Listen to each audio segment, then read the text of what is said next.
నమస్తే. Welcome to our channel. నేను సిరి. ఈరోజు మనతో పాటు ఉన్నారు జనసేన అధికార ప్రతినిధి కీర్తన గారు. నమస్కారం మేడం. నమస్తే మా. మేడం ఇప్పుడు చూసినట్టయితే ఆహ్, మన జగన్ వ్యతిరేకులు అంటే అసంతృప్తులే గావచ్చు, వ్యతిరేకులే గావచ్చు. తాడేపల్లి ప్యాలెస్ నుంచెల్లయితే చాలా మంది వలసదారులు జనసేన వైపు చూస్తున్నారని మనకు తెలుస్తుంది. చాలా మంది అక్కడి నుంచెల్లి ఇక్కడికొచ్చి వాలుతున్నారు. And at the same time మనం రీసెంట్ టైమ్స్‌లో చూస్తున్నట్టయితే అంబటి రాయుడు.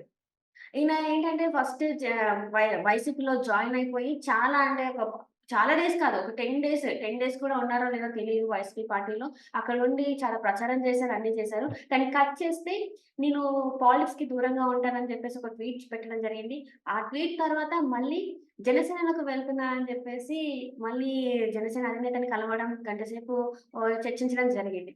సో, ఇప్పుడున్న పరిణామాల్లో జనసేన అధినేత చేతికి జగన్ సీక్రెట్స్ దొరికాయని అనుకోవచ్చా?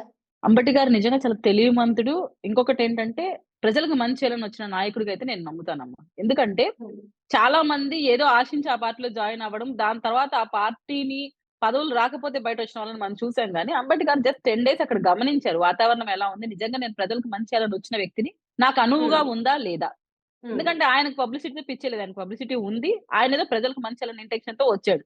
సో, హ్మ్. అక్కడ ఆయన గమనించిందేంటంటే, మాకతని సన్నిహితులతో మేము కనుక్కుంటే తెలిసిందేంటంటే, ఎంతసేపు పవన్ కళ్యాణ్ గారిని టార్గెట్ చేయమని చెప్పో, లేదా ఆయన్ని ఇబ్బంది పెట్టేలాగా వ్యాఖ్యానించమని చెప్పో తప్ప, మీరు ఈ చేయాల్సిన వర్క్ ఇది. ప్రజలకి ఈ విధంగా మంచి చేయండి.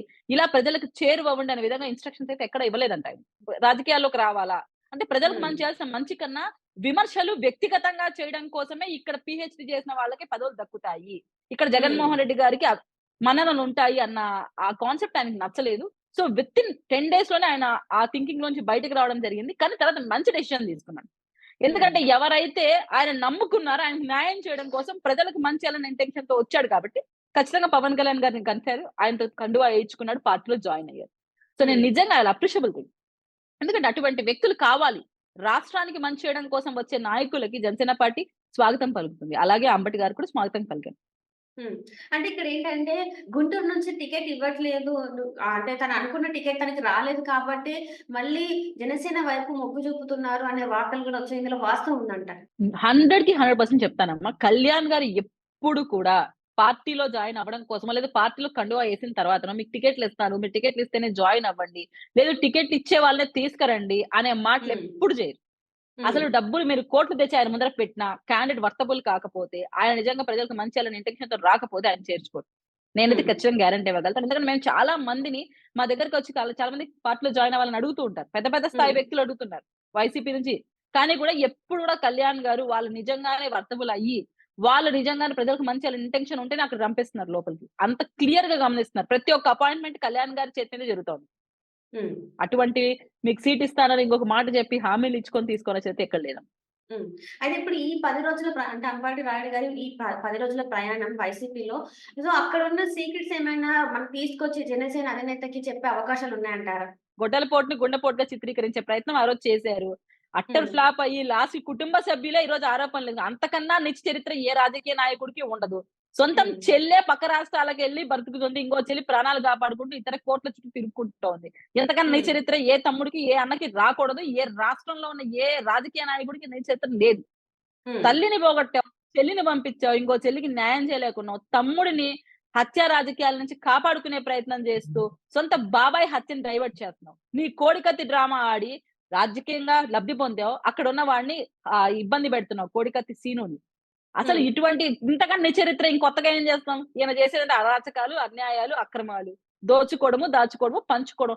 దీనికన్నా గొప్పగా వర్ణించడానికి ఈయన గురించి ఏమీ లేదు. కొత్తగా వీళ్ళొచ్చి మాకు చెప్పేదేం లేదు. పవన్ కళ్యాణ్ గారి దగ్గర చిట్టా ఉంది వీళ్ళది. అంటే ఇప్పుడు సో, చర్చ అంబటి అదే గారు మాత్రం జరుగుతుంది. అంటే చర్చ ఏం జరుగుతుందంటే అంబటి రాయుడు గారు వచ్చి కొన్ని సీక్రెట్స్ అయితే రివీల్ చేశారు జనసేన అధినేతకి.